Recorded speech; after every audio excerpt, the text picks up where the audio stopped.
It's an unimaginable country. There is only one channel on TV. There is no internet. We aren't free to sing, say, wear, or think what we want. North Korea is the only country in the world that executes people for making unauthorized international phone calls. North Koreans are being terrorized today.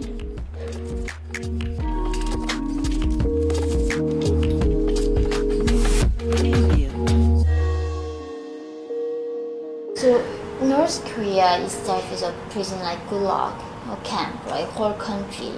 People no one inside the country allowed to leave the country or move around within the country as well.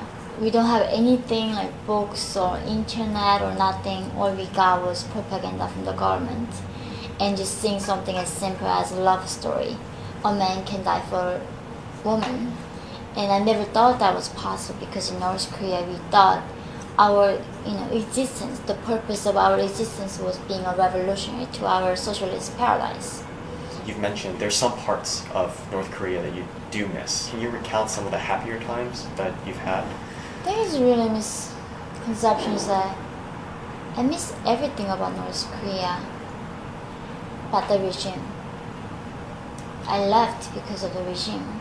Right, but I guess like if something were to happen and you are able to go back and it'll be okay, like Of you course. definitely. Yes, that's my dream. Yeah, I think that's why I'm telling the story. Was it a culture shock to finally be when you finally went to South Korea? I don't think it was I just had to become a different human being. It was not just a shock, that kind of level. Just I had to become a new human being. What was the process like for you to trust humanity and actually trust another man again? I think I learned how to trust human beings again. That I am still struggling even till today. A lot of times I think I overcame that fear because when I was 13, the first thing I saw was my mother being raped. And how can I ever trust men again? Right? How can I ever forgive humanity for abandoning North Korea that way? Why we are having so much things happening here?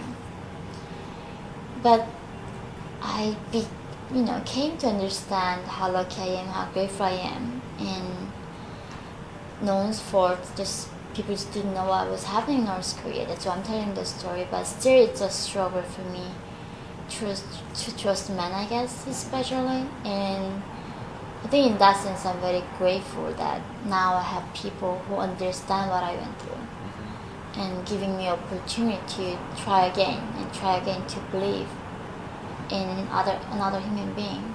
Right. So it's still something that I am overcoming, I think. What I always know is that what is the point for me surviving all that odds? Just to be bitter and to be resentful. But there's no point. Why did I survive? And I survived to be happy and to fulfill my potential on this earth. And you talk about individualism. I think when somebody first asked you what your favorite color was, you said red, but you weren't really sure because that's the color of the regime and everything. So, right. It's like I don't know. There's a documentary recently came out about North Korea, and this crew followed a young girl, and this little girl they follow crowd and take all the footages, and turns out later it's all clear, everything was set up by the government.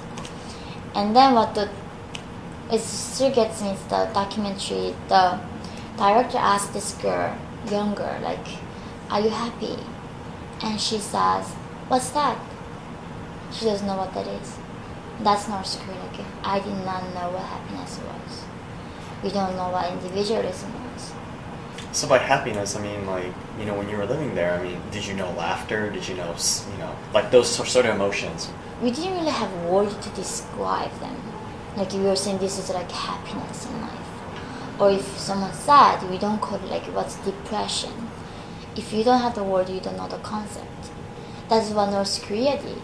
They don't have word for all those things. They don't have word for human rights. They don't have word for liberty, love, and happiness, and depression especially. So they don't have those words for people to use. So our thinking is so narrowed, and we cannot really process those complex thoughts under that system. Who is Yeonmi Park? Like, what does she like? I think it's my favorite question. No one asked me that one. Yeah. Who am I? I guess I'm still 23, and I only came to America last year to study in New York. So I'm taking a lot of random things, but which I really enjoy, like history, philosophy, music, art. That to me was a luxury that I didn't even know of, and I get to enjoy those things. Now, you have the idealistic goal of obviously, putting more spotlight on what's going on in North Korea and really saving further victims. I mean, but aside from that, I mean, what do you want to pursue as a career down the line? I'm not that ambitious. I wish I were, but I don't really start something grand or be running for office or anything like that. I guess someday I want to be a mother and give the love back to my children, or the love that I received from my parents, and maybe become maybe volunteer in some school. And I really I really think education is really important, and a lot of people don't get the education opportunity. So I hope I do that, and just more so, just go home. I want to go home, and that's all.